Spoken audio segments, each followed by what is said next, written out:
back to another episode of the Outer Rim Rambling with myself, the Outlaw Adam Nason, joined as always by my Jedi partner, Danny Brown. Danny, how are you, my friend, in this darling May of June? Is that a no? Darling. End of May, start of June. I'm Yeah. very well. I'm enjoying the warmer weather climbing upon us and filling me with happiness and joy. Less layers coming on this time of year, and that's what I'm living for. In fact, I'm hoping for a day where I can go taps off, in fact. Mm, So yeah, no, it's good. Feeling good about this June weather because it's definitely June at time definitely of June. recording. You look outside and say, "That's a wonder day." Yeah. Absolute wonder day, so it is. What do you like to do on a sunny day, Adam? Stay inside. I did enjoy during COVID going for big, like 9 hour walks. So where you Mm. just walk and walk until you're like, ah, I'm fucked. And then either walk home if you can or get a taxi home. That happened once. I blistered my feet so much in the one day that I had to be like, come and get ma to my brother. I was like, why? You're like, I've walked for so long. Help ma. I've Forrest Gumped it. But what about what do you like? Do you like a picnic basket? Oh, I do enjoy a wee picnic. I like going on a little adventure, a wee drive somewhere, and then tootling around wherever it is I go. And Mm, yeah, if I can get a wee picnic or like a wee alfresco dining experience, mm. then I'll certainly go for that. But as I say, I do quite enjoy getting my top off in the hot, warm weather, because I tan quite well, Adam. Oh. I enjoy the beck of the sun upon my Mm. skin. So yeah, hopefully that'll be an opportunity this month, as we head into summer. What do you call those boards of cheeses and hams? Oh, I believe you're referring to a Charcuterie charcuterie board. board. Charcuterie board? Well, then Mm. strap in because today's guest. We're going to ask the important questions like, do you like what do you call it? Charcuterie boards. You You got uncultured you, swine. you've got them hams and cheeses. Charcuterie. Joining us today. First of all, Danny, have Hmm. you had a conversation with Una, your lovely future wife, Hmm. about what you're going to do with all your boyfriends? What I'm gonna do with all my boyfriends? Because here's the thing. Hmm. I When you're in a relationship, every man has boyfriends. Yeah. Now, there are these fellas that you sort of like your missus is like, if I didn't watch Simmons for a few more minutes, they could kiss. I do. I have many boyfriends, and you're one of them. And our guest is also another one of them. For I've known him for a while, long time. Our guest today is a classic boyfriend. A A fine man vintage boyfriend. a man who's involved in this podcast in every way, Danny. Mm-hmm. If you know us, you've seen his artwork because joining us today is author, illustrator, graphic artist Johnny Sung. Johnny, how are you, my friend? Hi, I'm very good, guys. Thanks for having me. I'm friends with Danny for a long time and Too the long. exquisite year of 2003, I reckon. 2003, probably. Well, yeah, because Fine vintage. really, what was second year of secondary school is when we really kind of hit it off. Our friendship Did started to blossom. but did you know each other in first year? Okay, yeah. But was We it like I'm not hanging about with him? I don't remember Johnny Danny in first year at all. I was just amazed to see somebody that wasn't white. Uh, but yeah, no, again, yeah, Johnny was in the like group above me, I guess. Like, the way in Yeah, schools they have like the A stream, the B stream, the C stream, Hmm. and Johnny got bumped down from that A stream to that B stream with us, we plebs. yeah, So, yeah. I got so put into that class and then I was already quite, upset about the whole like being taken out of class, like literally in front of everybody. Hmm. And I got plopped into this new class and then Danny was sitting beside me. And the first thing I heard, we were doing like an icebreaker or something where we had to like write our names on Oh something on the books or God. whatever. And Danny put up his hand and was like, "How do you spell Daniel?" And I was I'd like, never, I "No, where am never, I?" I know, you immediately are like, they've lowered me right down to the bottom rung here.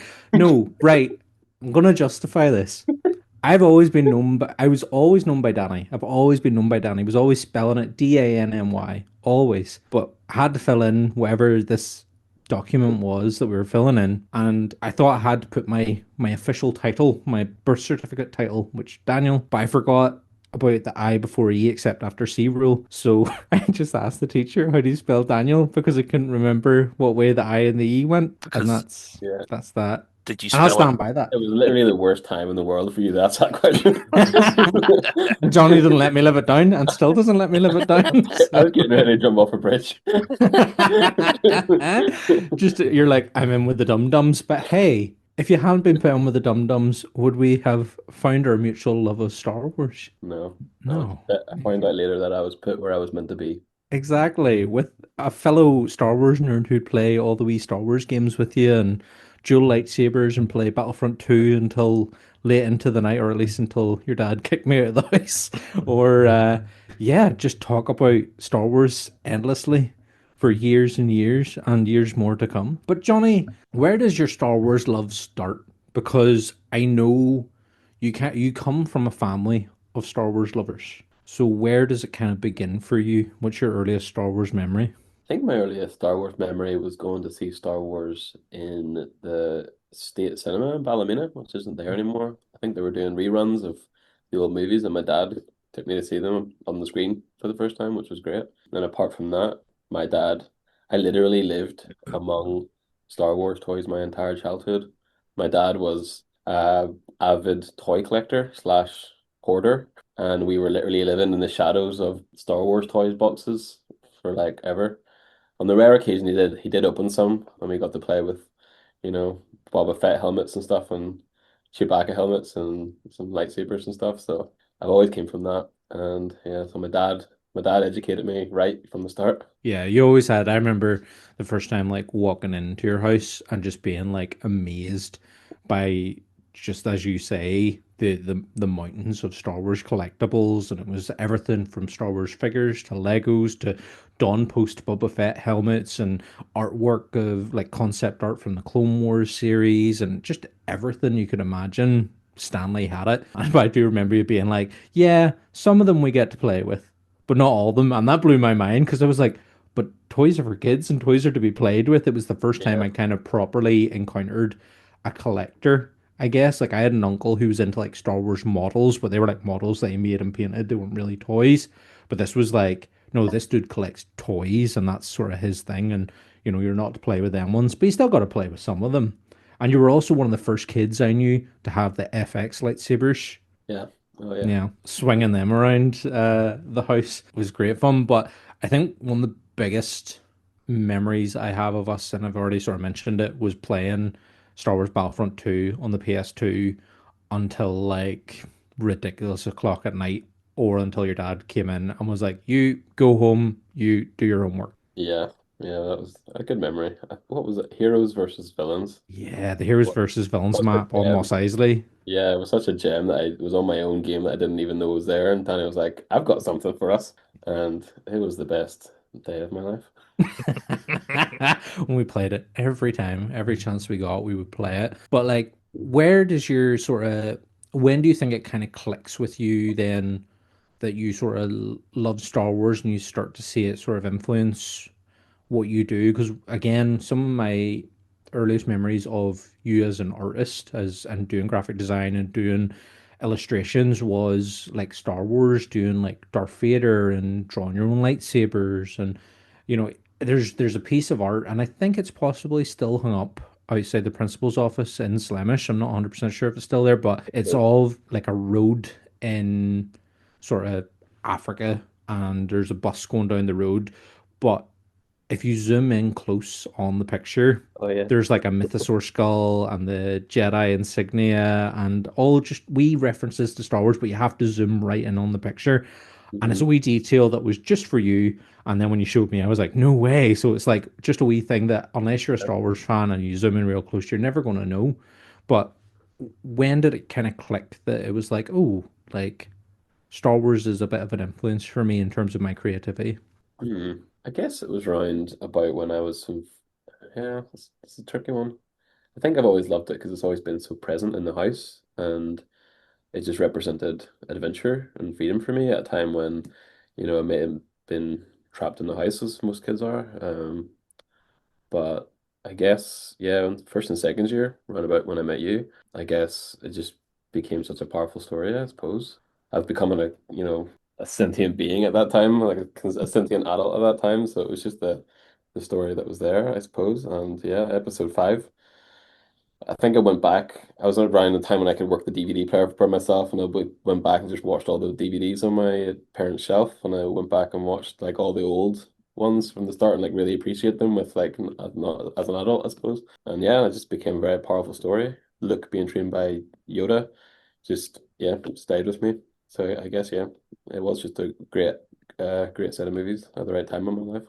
And in terms of the films, as you say, they're kind of you're falling in love with the original trilogy from that moment your dad took you to the cinema to see them. Then you got to grow up with the prequels, and I think we're both in agreement. Like we're big pre all three of us are big prequel lovers. I remember like us just being obsessed with Revenge of the Sith at the time, and like going into Yeah, Smith's after school and like looking through all the figures and stuff. And like yeah, I remember in particular, you really wanted one of the 501st Clone Troopers figures for them with yeah, the blue. yeah. And yeah, what has your relationship with Star Wars been like from that moment of falling in love with it? Because I know you and I have discussions all the time about it.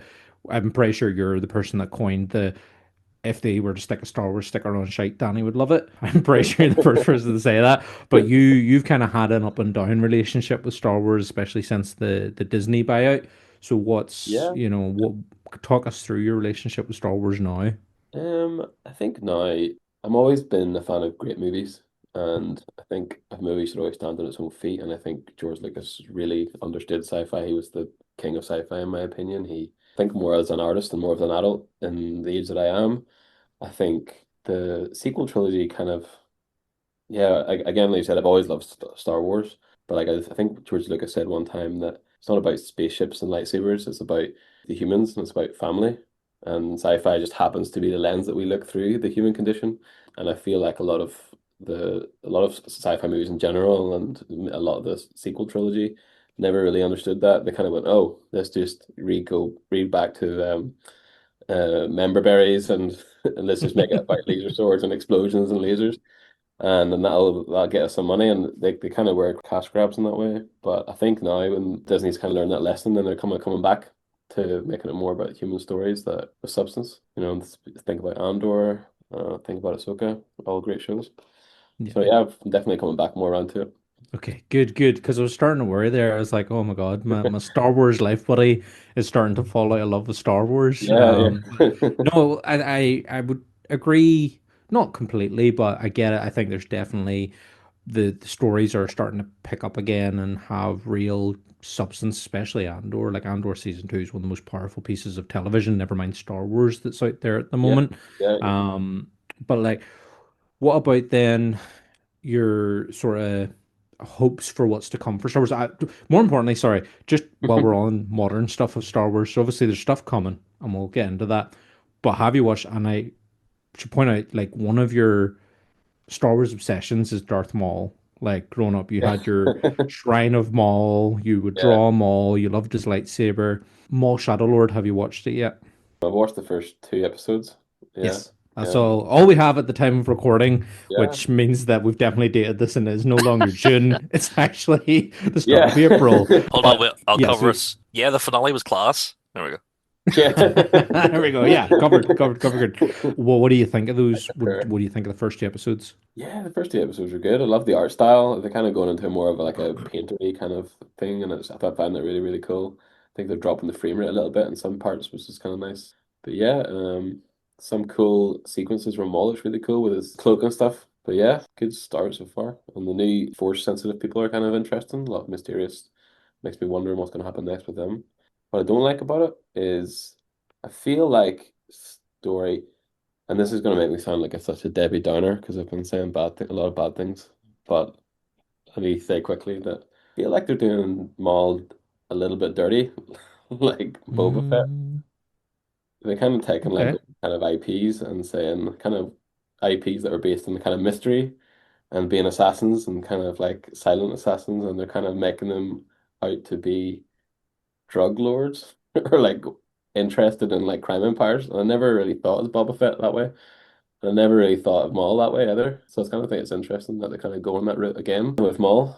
And I know that he was kind of like in a He's already doing that in the end of Clone Wars, but I kind of hoping that they would take it in a new direction. But yeah, With Maul, I think it's a bigger picture thing. Like he's using the underworld for his purposes, but ultimately, like he doesn't want to be a crime boss, but he yeah, understands that like the syndicates are an alternative power source that he can yeah, utilize for his means. And I think it's ultimately going to boil down to the Maul we see in Rebels, where he's just kind of like, I need my apprentice. I need to do the Sith thing. He's like, I'm not really Sith no more, but I'm still yeah, pretty much a Sith, you know, and yeah, he's going to need to sort of stick with that. But no, I'm loving it. I'm loving the kind of gangstery, sopranosy element of it. I like these new characters that they're introducing. As you say, the Jedi characters are very interesting.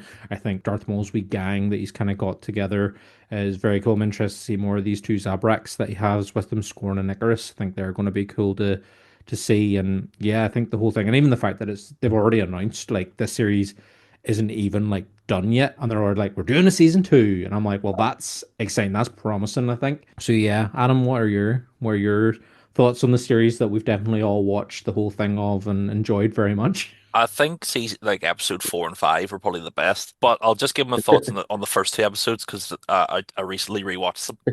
The I really enjoy it. I like all of the characters. I enjoy the RoboCop-ness Mm, of Lawson in that police station. Some of the art to me feels a bit flat. The bit when he goes to the nightclub to speak to the lady, and she's like, "Do you want a buck?" When he's walking towards there and walking away from there, the sort of like painted background just felt like a flat, like it felt like the film in the volume, even though it's all animated. Which I need to it's something I need to get used to after I do my second rewatch. The Jedi stuff, fun. Like you say, Danny, I think Maul is a bigger picture guy, and him being like, my visions is more of an apprentice thing. But yeah, Johnny's right as well, where it's like, it is weird that he's a drug lord. Like, would it be a better show if Maul was sort of just in the shadows the whole time, and the show was about the other drug lords? Like, if it was a Drayden Foss show, but Maul just happened to also be there, would it be something that I don't know? Season two, I'm sure they'll explore Dave and Sam and all them, and they have good ideas, and it's just interesting to see that part of Maul's life because it's unclear where they can go next, and that's exciting. mhm, mhm, mhm. And Johnny, why were you so into Maul? And why are you still into Maul? Maybe you still are. As I yeah. say, you had that shelf of like Maul figures and Maul lightsaber and just all I've things got Maul. I've got one with With me. hell Hell yeah. yeah, The the one Sith from the Sith three pack. the Sith Legacy Darth Maul, the best ever before and since. It's Nice. the articulations and the topless tattoos. Very cool. Hell yeah. But yeah, no, yeah. Why am I guess he was just so mysterious in the first movie. He had like one line. It's very, very cool. He's probably one of the best lightsaber fights, the best dark side lightsaber fighters up to that point that we'd seen. Like moving so fast and acrobatically, I thought was really, really cool. The action was incredible, and it's just such a stoic character. Really, really cool. And of course, the music. The Sanskrit Welsh music they had in the background. It was just so like quasi-religious. It's very, very mysterious and very, very cool. I just wondered like what was the story. So yeah, that's why I like Maul. And just the visual design as well. It was just absolute to me, especially when I was about like 6 or 7 when it came out, like it was terrifying. So I just thought it was really, really cool and actually scary. So yeah, I think that's why I like Maul. hmm Talking of other topless Star Wars figures that you have, another figure I remember from your collection was the topless Anakin Skywalker with the blue markings from the Yeah. Tartovsky Clone Wars. Yeah.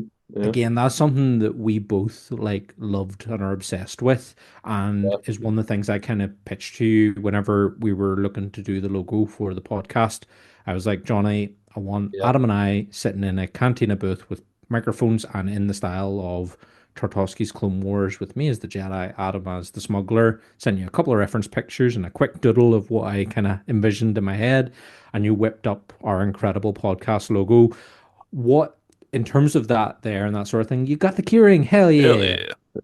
But whenever it kind of came to kind of getting that pitch from me. Because again, it's one of these things I will come to you every so often and be like, Johnny, I have an idea for a thing. Can you make it a Yeah. reality? But with that there one, because it was so specifically a Star Wars thing that we both loved, how did you kind of go into producing that? How did you go about making the logo for our podcast? It's a pretty straightforward one. Often you get these quite, you know, blue sky thinking briefs that don't match reality at all, and sometimes they're just like the scope is just too big. But I think their Adam and Danny's brief is quite straightforward.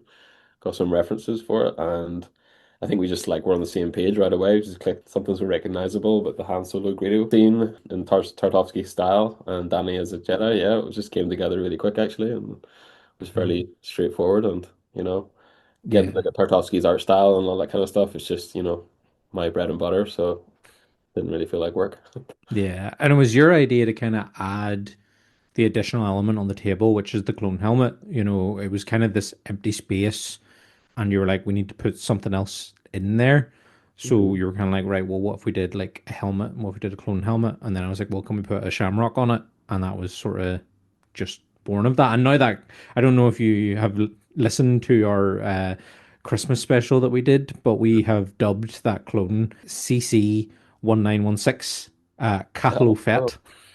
So nice. he's now within the Outer Rim lore. Oh, Um, cool. No, I didn't know that. That's as awesome. well. Yeah, so we've got him and J3 are now part of the world, and we're still waiting. Someday we'll get you to do a J3 illustration. J3PO, our lovely Culture Protocol droid, will be done by your fine hand as well at some point. But yeah, it's one of those things I think we're both in agreement about like the majority of our Star Wars loves. One thing that we didn't initially love, we'd both been to the cinema to see the Star Wars Clone Wars movie. Do you remember that Yeah, with the baby hut. Um, with Rota? that the one you're meaning? Yeah. Yeah, The very yeah. first Clone Wars Yep. 3D. Yeah. Yeah, whenever Yeah. it came out in the cinema, and I remember, I think it was like me, you, and maybe like one other person in the screen in Ballymena. Like it wasn't a busy film, No, and I just remember us the both basic. leaving the cinema being like, "That was just okay. That was Yeah. just all right." I think But they're real proud of their feet with the 3D art style and like the cartoon kind of crossover in general. yeah, but little did we know that it was going to turn into a massive part of our Star Wars lives. Yeah. Yeah, totally. I can't even remember what happens that well. I just remember there being this Anakin's special little starship, and then they rescue the hut, and then yeah, I think we were just expecting too much. We walked in with very high hopes, I I think suppose. because we'd had Revenge of the Sith, it was kind of like, oh, that was Yeah, our last cinema experience was Revenge of the Sith, and then going yeah, into yeah, that, and it basically being the first three episodes of a TV show squished together, it yeah, didn't feel quite as cinematic. And as you say, they were still sort of finding their feet, finding their way with the animation and with the characters and yeah, introducing Ahsoka. It was all about kind of like, oh, but then we got the TV show proper, and it goes yeah. full welly from there, and we loved it. The other TV show that I kind of slept on when it initially came out, but you put me onto, was Rebels. You were the one that kind of bring Rebels to my attention. There's probably a Star Wars story we should tell. We should put on record, and that's whenever our school held a film competition, or well, a film festival, and we decided we were going to film our version of the Julie Heroes, and we were filming at the side of the leisure centre in Ballymena. We were filming on a grassy hill, It and it was started down the street. Like the whole yeah, battle went up the street. It was quite, yeah, it was that's epic. right. We started around the front of the leisure The Padre, centre and the came Padre around the Church. side.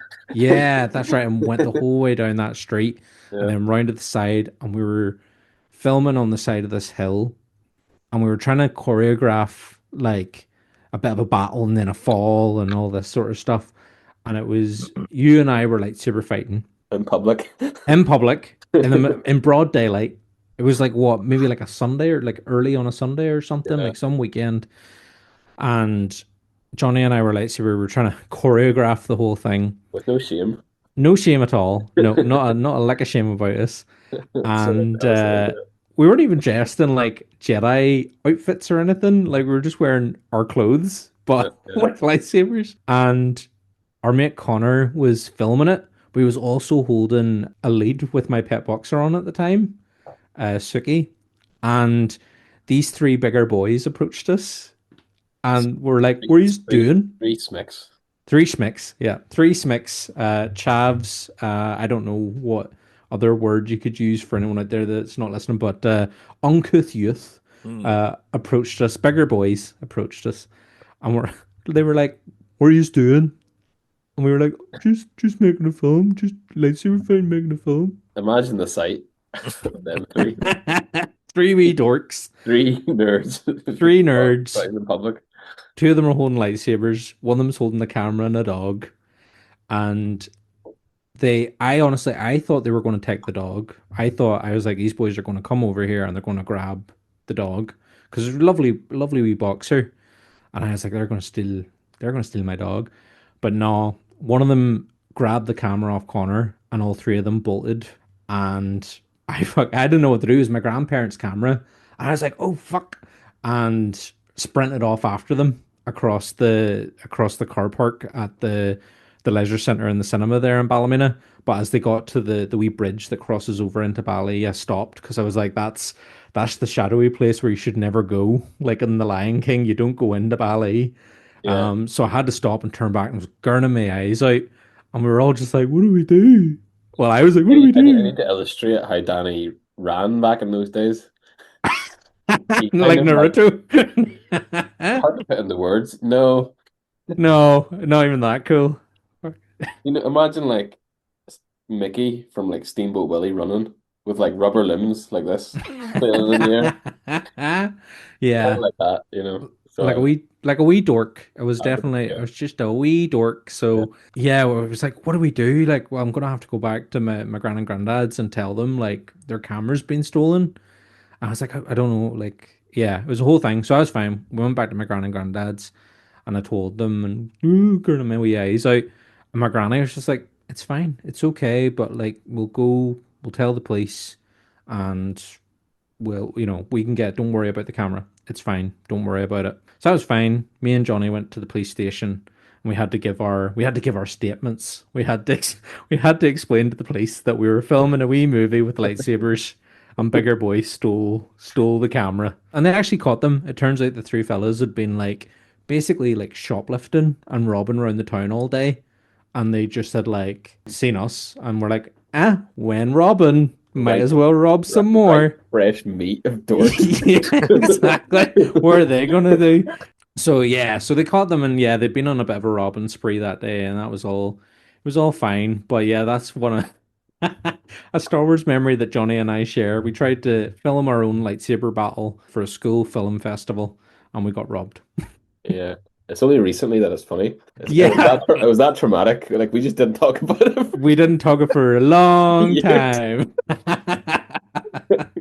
But did you ever show the film, the festival? Sure, the footage got stolen. No, but Yeah, you got the They'd camera sold back, did you not? no, they'd sold the camera on. Never got the camera Ah, back. Yeah, yeah. we never got the camera back. So we don't even know how good the film looked. Probably No. looked shit, It was, it but was 3 hours of like hard work down the drain. exactly us Go on. battling from St. Pat's Church in Yeah. Ballymena all the way around to the leisure centre down the drain. There's probably they probably sold the camera to some wee pervert in Bali who still watches it to this day. Johnny, you say that you love like Clone Wars and Rebels, and obviously being an illustrator yourself, do you find that those shows and growing up with those shows have been an influence on your work? Yeah, definitely think like helped me think about stories. Like it was, yeah, probably one of the most famous and the first one I encountered, Hero's Journey. So definitely got me thinking about like characterization and narratives and things like that. And then yeah, the art styles, how they could even, represent some of the same stuff across, the live action and the Tartakovsky 2D style and into the new stuff. It was actually the very first time, well, not the first time, but one of the first, kind of memorable kind of exposures I had to like digital animation. A lot of it was kind of hand drawn at that time, and then I was kind of seeing stuff level like the Tartovsky Clone Wars ships they were doing were incredible. Like the airships were incredible. I remember my dad literally pointing it out and said you could do that, and I was thinking like I literally could do that. because there's like that like flash level kind of illustrations at the time that was like obviously it's quite difficult, but at the time I was thinking I could do something like that. So I was like, yeah, that first kind of bridge where I could sort of do something that I loved and express myself that way. So yeah, the Tartovsky style was holds a place in my creative journey. Did you see Tartovsky's version of Liam Neeson and think, one day I will draw Yeah. something as beautiful as this? Yeah. Yeah, 100%. Yeah. That was very cool. When did that come up actually? Oh yeah, was it in the Anakin versus Aja? Is up for a frame. That was pretty cool. The greatest frame of all time. Yeah. Just imagine climbing that snaz. Mm. Um, Do you think that's why the show got cancelled? because Liam called and was like, Yeah. "No, Come that's on now. enough." It's too much of a caricature. I've got a bit of a beef with Liam. Not really, Why? but Oh, I know because do you remember that time he was getting the key to the town or the Mhm. Freeman's whatever? I don't know what the thing was. It was like Freedom of the town in Ballymena, freedom of the yeah. town, yeah. So he Hmm. can run up his sheep up through town whenever he wants. Hmm. That's the highest honor a Ballymena could bestow on someone. So he was in Ballymena this day, and I live next door to the town hall, so I was like, guy, I was like, oh yeah, I'll meet him, whatever, get a signed autograph. I literally had a picture of Liam Neeson for some reason, printed out to get it signed, well, it's and beside then your bed, obviously. yeah, yeah, yeah, one of many, and they had the barricades up to keep everyone back and stuff, and like I was in the front row of the barricade, and it started raining and everything. And like I was out there for about an hour and a half, nearly 2 hours. I don't know. It was like a long time in the rain, getting wet. And then he came out, and like we were all shouting and stuff, whatever, to come over. And he came straight out the doors and didn't even like come over to say yeah hi or anything. Straight into the car and drove off. And I was like, all right. Don't meet your heroes, Johnny. Don't meet your heroes. And then it sucks because after like ages after I find out he just went down the road to the Adair Arms. So they could have just went there. Could have just went for a pint with them. Yeah, he went like 2 minutes away down the road. So yeah, anyway, Yeah, maybe I'll meet him again. someday. But that's the thing. That's Liam Neeson, not our dear Qui-Gon. And I know Qui-Gon's kind of one of your Jedi inspirations in terms of like his Jedi philosophy. Do Yeah, you wanna talk on that? yeah. I think the whole idea of the grey Jedi is quite interesting. I think, yeah. Have you talked about Liam Neeson before? Like, what do you guys think? We mostly just talk about him pushing himself. Yeah, Yeah. yeah. I think he's interesting. I think he's really interesting. As it actually took me a long time to realize he was a Jedi Knight the whole time. I thought he was a master for ages. This is like a newer fact that I learned recently.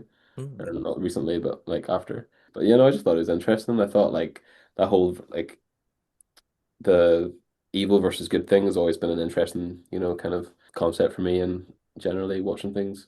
And I kind of think that it was interesting that there was more of like a character that could go more into the nuances of Jedi's and stuff like that. So it's interesting, especially at the time, and they've definitely expanded more into that in recent shows.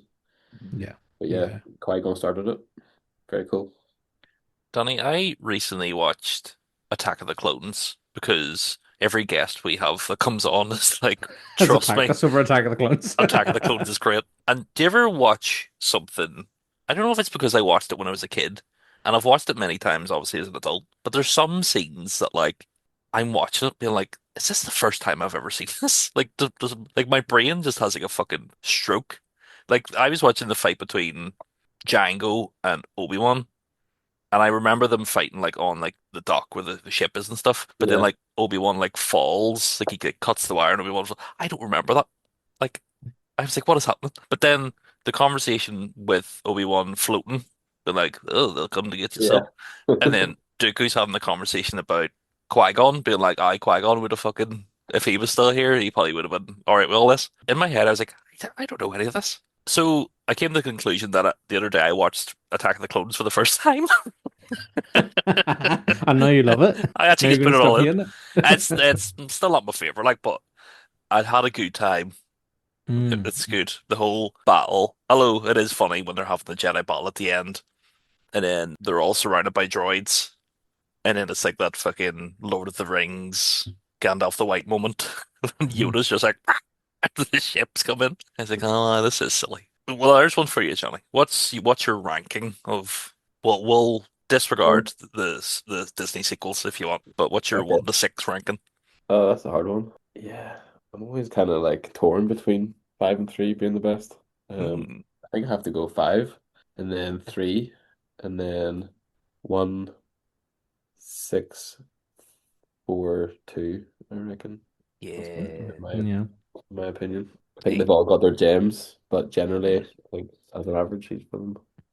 I think I'd flip 1 and 6 if I was going to go for my ranking of mm. for six.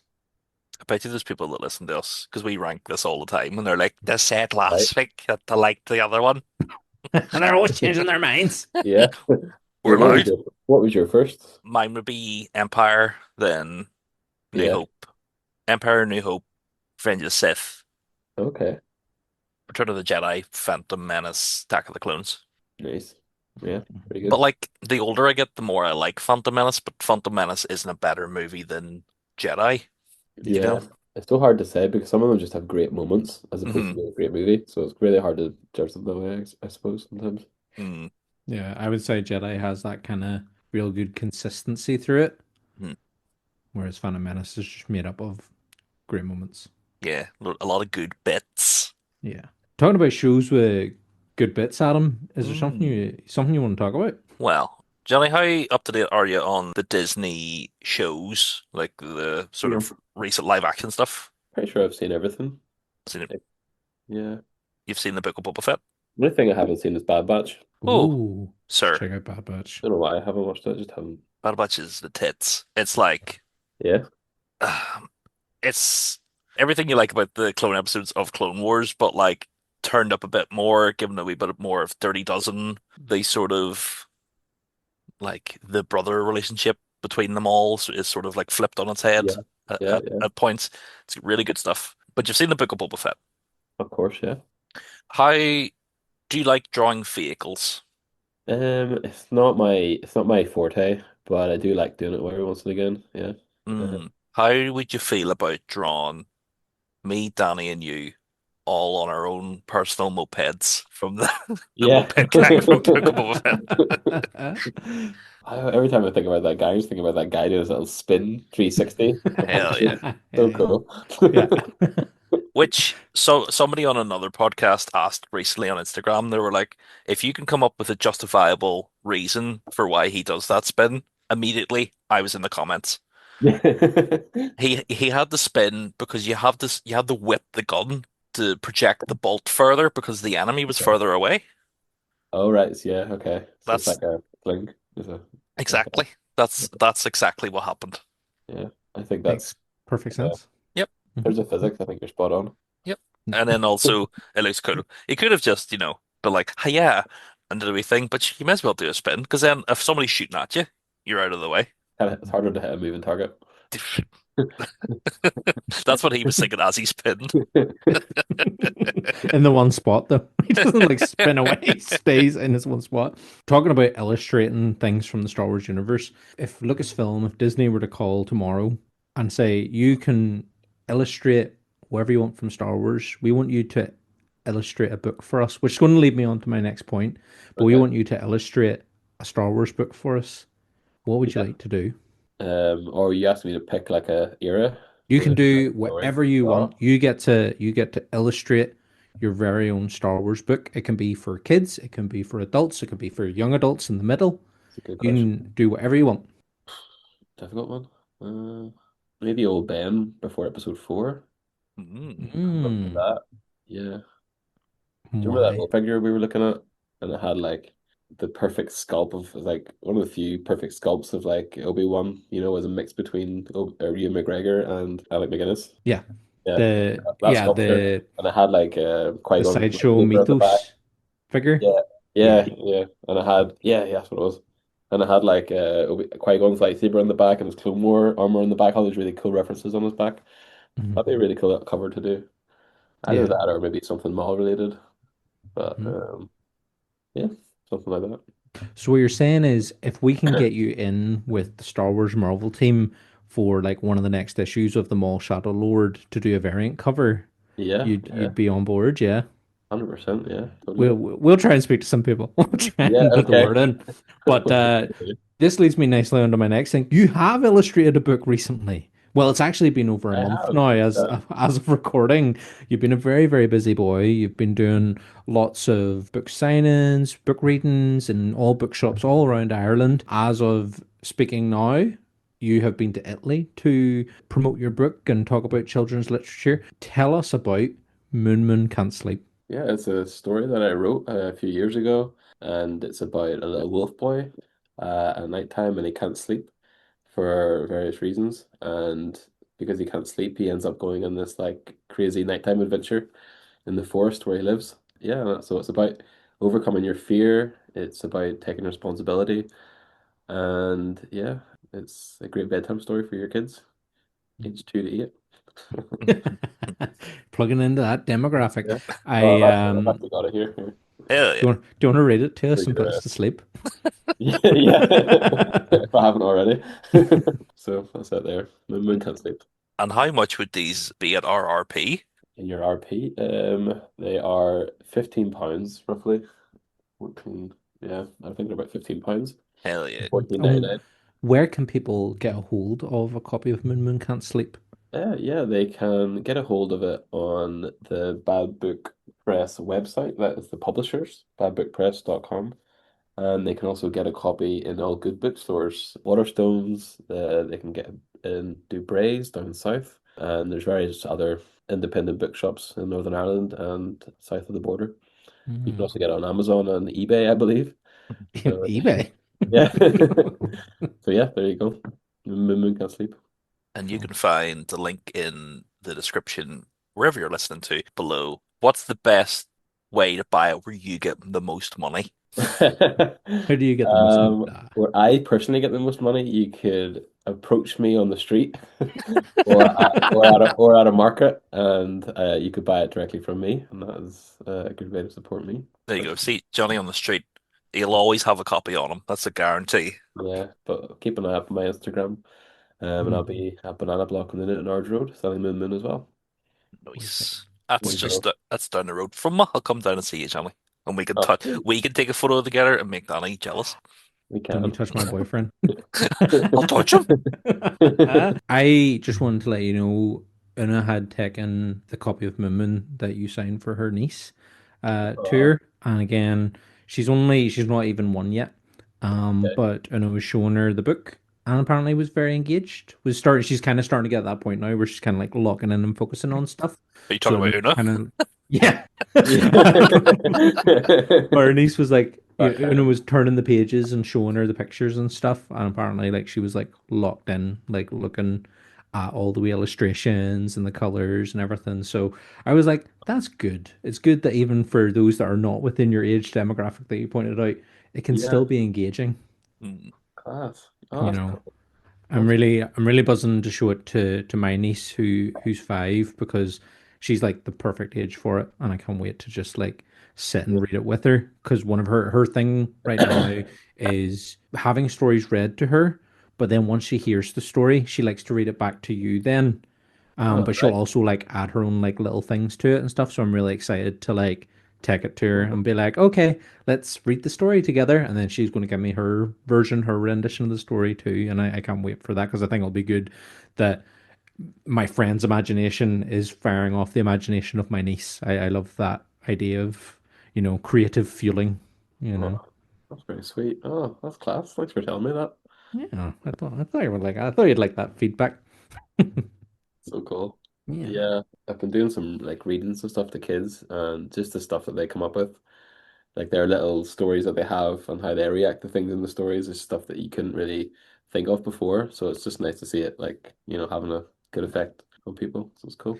Very cool. It, is it Heartwarming. something, the more you've kind of done this, the more you've kind of delved into children's literature and doing those workshops with kids and stuff, is it kind of motivating you to continue working within this realm of children's literature? Yeah, no, 100%. And I was reading in Derry a while ago, and the kids were just coming up with all these different ideas of like what could happen next, and they were genuinely asking what does happen next. And one girl was actually just really, really obsessed with the cows. She loved cows. But yeah, no, so like while I'm sitting there reading it to them, I'm like so like motivated and on fire to like run home and write the next one to Mm, tell them the next story. Mm. So yeah, it's very motivating. So it is yeah, more that's than very cool. my kind of normal kind of corporate job where I'm doing like financial statistics or something Mm. in a white room for people who don't really care. So Hmm. it does light a fire under me. Yeah, that's Yeah. cool. And I suppose it must be kind of cool to see that bringing it back to Star Wars is that kind of desire. You're seeing these kids who have a desire to know what happens with Moon Moon after. We've Yeah. had that desire with Star Wars. We want to know more about these characters that we've fallen in love with. Like I've had that fascination of, well, what does happen to Maul between Clone Wars and Rebels, and now we're getting that answered with Shadow Lord. Yeah. Is there any sort of the narratives within Star Wars that you would like them to kind of pick up on? You've already mentioned that you love that mythos illustration of Obi-Wan, or you would like to maybe delve into some illustrating of Maul, but has there been any particular narrative that you would love to be able to see picked up again within Star Wars? Yeah, it's a tough one. Well, of course, the ending of Ahsoka. I'm kind of dying to see what happens there with Ready for season two what the then? Night Witches and stuff are doing back in their thingy. And what else? Yeah. So that ended up a cliffhanger. So I'm dying to find out what happens there. I guess when come back to Maul, maybe where he was on the planet as a spider Maul. Maybe expand on that a bit more and find out what happened when he was right after episode one. That'd be kind of fun to see. Yeah. Any other stories? Not off the top of my head, no. Let me pitch you an idea. Do you know the television show The Bear? Yes, the chef. Yeah. That, but it's Dexter Jetster. Oh yeah. Are you sold? Can you dig I'm it? sold. Take my money. Just a real like Dexter Jetster at a family dinner, and John Barthol still plays the brother. Yes. But with four arms. It's his regular body, but he's got Yeah, four arms. Love it. Love it. Yeah. but Yeah. still licks his lips as much. Uh, He's a lip licking boy, that John Barthol. I must say I've never noticed how much he's licking his lips. Is he an enthusiastic lip licker? I know this is or an audio medium, but I'm gonna do my John Barthol impression. You ready? It's a lot of that. It's De Niro, but with more Right. lips. De Niro with more lip sounds like the name of an autobiography. I think we should head towards wrapping up, but for this, it's time to bring back an old section that we've not done in a wee while, Adam. Because we want to be uber profesh and not be asking all of the dirt, all of the lovely guests, but we know Johnny is a bit of dirt himself, so you, you'll enjoy it. Johnny, are you a bit of dirt? No comment on that one. I shall not be incriminating myself. What we're gonna do is Wanna Wonga or Ooh Poodoo. Voodoo. Thanks, Adam. So basically, it's Smash or Pass, but within the Star Wars universe. And I've already explained the rules to Johnny, but for those of you So, listening at home, basically, you decide I'm going to pick a selection of characters from a particular base or era or area within Star Wars, and we're going to decide if we want to smash them or pass them. And we don't mean you don't have to be bucking or you don't have to be throwing them out. You can have your reasons for why you may want to take them for a tasty dinner, or just say, no, it's okay, let's just be friends. Mm. Because it's not always about the buckings. But we decided on for this episode the pod racers of episode one. So we're going to start off with a classic with the main pod racing antagonist, Sebulba, the Doug Sebulba. Johnny, Wanna Wonga or Ooh Poodoo? Upudu, I think. Why? Why you Ooh Poodoo and Sebulba? Because he's got quite a negative energy, and Mm. I think he would be a bit of a downer and try to beat me. Oh Mm. well, maybe he'll try to beat me to the bill. So He'll try and be so he's gonna pay for dinner, but only so he can show off and then make you feel bad about it. Be like, how Oh, about dinner? I took that a completely different way. oh, What? beat me to I finish. no, What are you thinking, Adam? I thought you Really? meant I thought you meant that he would reach climax and then wouldn't let you. Nah, I think he'd finish you off with them tiny leg hands. Well, this is Oh, what I was. yeah. This is what I was gonna say. You think he's a compassionate lover? Okay. It's an it's Adam? a it's an ooh poodoo for me because I'm not in defeat, Mm, and okay. also he's a big cheat. You know, if he's cheating at Yes. work, then he's cheating on me. Mm, Like he yeah. goes, do you know that meme of like the girls like he's probably thinking of other women, and it's Mm. just Sebulba like this, and it's just like the no, because he's Too busy thinking of pod racing. yeah. I was considering Wanawanga because of his freaky little hands, but also he knows how to handle two women at the one time. Them two Mm, Twi'leks look very infatuated with him in episode one. So I'm like, maybe he is a good lover. But I think I'm gonna agree with these both and go Upudu because I think he's just too much of a selfish prick. You mm, know, he's trying to anything he can to win, and that's very selfish. So yeah, I think it's an all-round Upudu for Sebulba. mhm. Next is Rats Tyrell. Rats Tyrell is an Aline, who we've seen most recently in Maul Shadow Lord, but it's this little dinosaur looking guy with his wee gills. Now, Oh, now we'll have to say He this is dies. yeah, this is pre-race. Pre-death. Yeah, Mm, yeah, the yeah. tiny one with a massive pod racer, isn't it? Quite He small. does. He's the one that dies and leaves his whole family behind. hmm And he does like that, like the wee like lizardy croak when Oh he yeah. dies. But Rats Tyrell, Wanawanga or Pudu? Poodoo because of the aforementioned family that he would be leaving behind You don't want to be a homewrecker. again. Yeah. That's fair. That's fair. Adam, Now, Upudu, right? But right? his missus is going to need a shoulder to cry on, You swooping in, big and son. that wee boy's not going to raise himself. Do you not have two kids?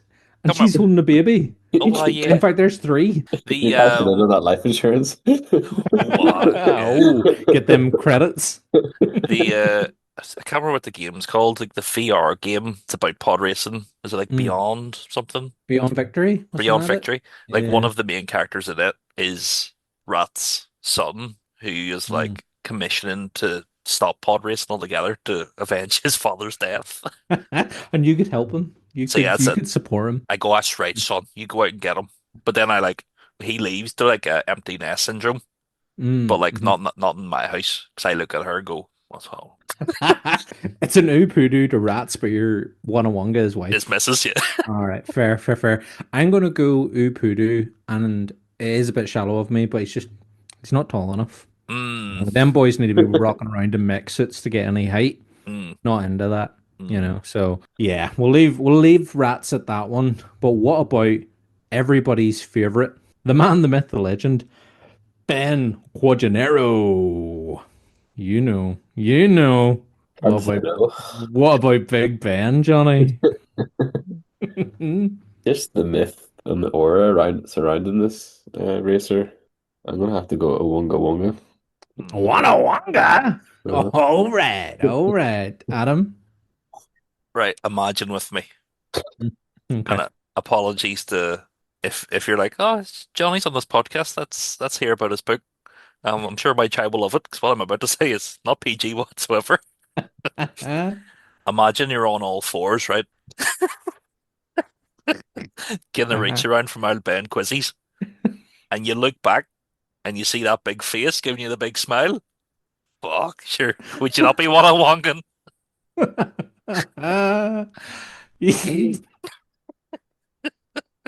Yeah, I mean, I guess I I I'm gonna say Wonga as well, but my reason I is think just so we just for the keep a score for the audience. Wonga Wonga means take to a nice dinner. yeah, exactly. We're gonna take it to no, my Whatever you want to read reason. into that after is Mm, Yeah, well, Adam's what I told us what he's intend. doing after here, dinner. he's eating well. I tell Yes. you. I'm gonna say Wonga for Ben, but only because I really want to see him dress up as Mr. Tato. I want to put Ben Quaginero in a Mr. Tato outfit because I think it would just suit him. I think he'd look wild well in a wee Mr. Tato outfit. See, the only thing that's bad about him really is he's got no hole. Like he's a wee, he's a wee flat hole. How do you know? Well, Which... he'd like he wouldn't be filling out a pair of leggings, I'll tell you it. Aye, that's fair. And Yeah. he doesn't make it off the starting line, if you know what I'm saying. This is true. This is So true. He didn't make it off the starting line. He did not. Okay, okay. We're gonna finish up with one more. I'm scrolling through. I'm trying to find you a good one. Oh, here we go. Are you ready? We're gonna finish with Mars Ghoul, a foo, and he's the one. oh, I He's the one that goes blah. Just remember Johnny? Not really, no. Is he No, is he blindfolded already? he's got like they're like glasses. This is what he looks like without his wee racing goggles on. Okay, thank you for You're that. welcome. Does that help? That's better, yeah. Is that gonna change? Is that gonna change your answer at all? Um, Here he is. There he is with his visor and all. He's looking a bit more civilized there. hmm. okay, okay. Does that? I have to go. What was no again? No. Ooh, doo. No, no Mars Ghoul. You don't want to hear him Well, go he's not showing it. He's blarg. only showing his face, so on Mm, Hmm. Tinder, that's not a good sign. fair, fair. I am gonna go Wanawanga because I'll do like his style. I like his visor that he wears when he's out pod racing. It's kind of like a real cool, like cyberpunky strip glasses. Oh And yeah. I think he's got style. So, So I'm gonna say Wanawanga, but only because I want to hang out with him and learn his methods of style. Hmm. Adam? I'll say Wanawanga because I love an underdog, Mm. and I want for him to be at the race and for it to, like the big screens to cut to me, and I'm like Adrian and Rocky, the way she's like in the crowd, be like, please, please. I want it to cut to me like that, and then for everybody, and then he doesn't win, but he comes third, and I'm like, you did your best. You did your best. And that's all that matters. Next time. Thanks everybody for listening. Thank you, Johnny, for joining us today. of course, yeah. You can find Moon Can't Sleep in all good bookshops across the island of Ireland and on Amazon and on eBay, also in the description below. And if you see Johnny on the street, he'll draw you a picture of me getting my arse eaten by penguins and say it's an extra 15 quid. Sorry, lads. But thank you as always, Stanley, for joining me. But of course. You can join us next week for more fun and shenanigans in the stars. You can find us on the socials, your Blue Skies, Facebooks, TikToks, Instagrams, the usual malarkey. But of course, we have friends everywhere, and we'll see you next week, guys. Bye bye. Bye. Bye.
It is over, sister.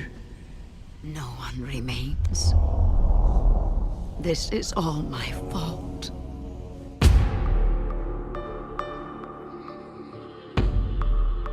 He is close. Something is rising. Something sinister. Is that you, brother?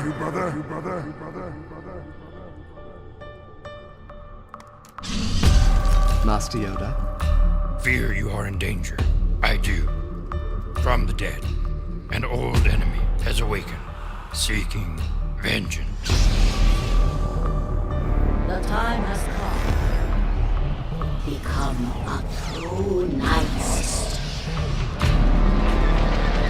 Scatter! Always remember I am fear.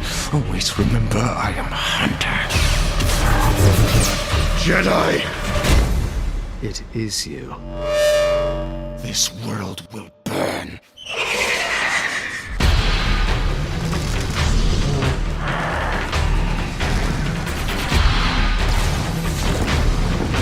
Prepare yourselves, sisters!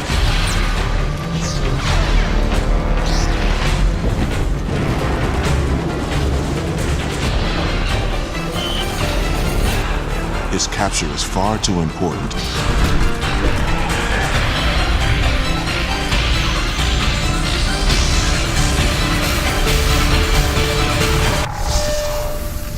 I have been waiting, fueled by my singular hatred for you.